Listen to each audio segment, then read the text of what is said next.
ఒక తండ్రికండి 50వ సంవత్సరం పుట్టినరోజు వచ్చిందంట.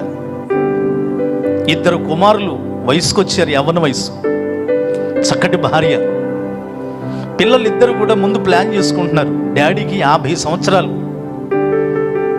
చక్కగా గోల్డెన్ జూబిలీ బర్త్డే, తండ్రికి మనం ఏదన్నా గిఫ్ట్ ఇవ్వాలి అనుకుంటున్నారు పిల్లలిద్దరు. కానీ వాళ్ళ దగ్గర డబ్బులు ఎత్తుకుంటున్నారు. డాడీకి ఏమిస్తే బాగుంటుంది అనుకుంటే చేతికి ఒక గోల్డెన్ వాచ్ ప్రజెంట్ చేద్దాం అనుకున్నారంటే షాప్కి వెళ్ళారు, కనుక్కున్నారు. గోల్డెన్ వాచ్ ఖరీదు 1200 రూపాయలు చెప్పారట. ఇద్దరు పిల్లలు జేబులు తడువుకుంటున్నారు. వాళ్ళ దగ్గర ఇద్దరు కలెక్ట్ చేస్తే 150 రూపాయలు దొరికాయి వాళ్ళకి. ఇక రోజు దగ్గరికి వచ్చేస్తుంది, ఇక రేపే బర్త్డే. ఈ లోపు భర్జన పడుతున్నారు. ఏంటిరా వాచ్ ఏమో 1200 రూపాయలు, మన దగ్గర ఏమో 150 రూపాయలు ఉన్నాయని టెన్షన్ పడుతుంటే అమ్మొచ్చి అంటది, ఏంటిరా టెన్షన్ పడుతున్నారు? ఏం లేదమ్మా, డాడీ 50 పుట్టినరోజు కదా, సర్ప్రైజ్ గిఫ్ట్గా కుమారులుగా మేము గోల్డెన్ వాచ్ ఇద్దాం అనుకుంటున్నాం. షాప్ అతను ఏమో 1200 రూపాయలు చెప్పాడు, మా దగ్గర ఏమో 150 రూపాయలు ఉన్నాయి అనగానే అమ్మందంట, ఆ 1200 నేను ఇస్తాలేరా అందట. ఆ 1200 నేనే ఇస్తారు అనగానే పిల్లలు చూడు ఎంత తెలివైన వాళ్ళు, 150 రూపాయలు జేబులు పెట్టేసుకున్నారండి.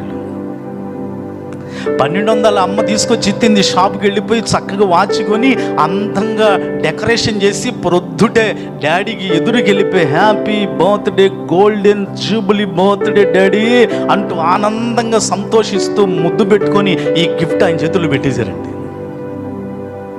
ఆయన అసలు సంతోషించేస్తున్నాడు. ఇక ఆ గిఫ్ట్ చూసి చేతికి పెట్టుకొని ఆ రోజు ఇంటికి వచ్చిన వాళ్ళందరికీ చెప్తున్నాడట, మా పిల్లలు ఇచ్చారండి గిఫ్ట్. అడిగిన వాళ్ళకి చెప్తున్నాడు, అడగిన వాళ్ళకి చెప్తున్నాడు. అందులో ఆయన గారు కూడా పాస్టర్ గారే, ఈరోజు మనకి శనివారం తెల్లవారి ఆదివారం అన్నట్టుగా ఆదివారంలో సందేశం అంతా కూడా దీని గురించే. దేని గురించి? మా అబ్బాయిలు పెట్టారు, మా అబ్బాయిలు పెట్టారు, మా పరవశించిపోతున్నాడు, సంతోషించేస్తున్నాడు. కానీ చివరికి ఆయనకి తెలియంది ఏంటో తెలుసా? వాళ్ళ ఆవిడ ఆ 1200 ఈయన జేబులోంచి తీసి పిల్లలకి ఇచ్చిందంట. ఎంటున్నారండి? ఆ 1200 ఎక్కడి నుంచి తీసుకొచ్చి ఇచ్చింది?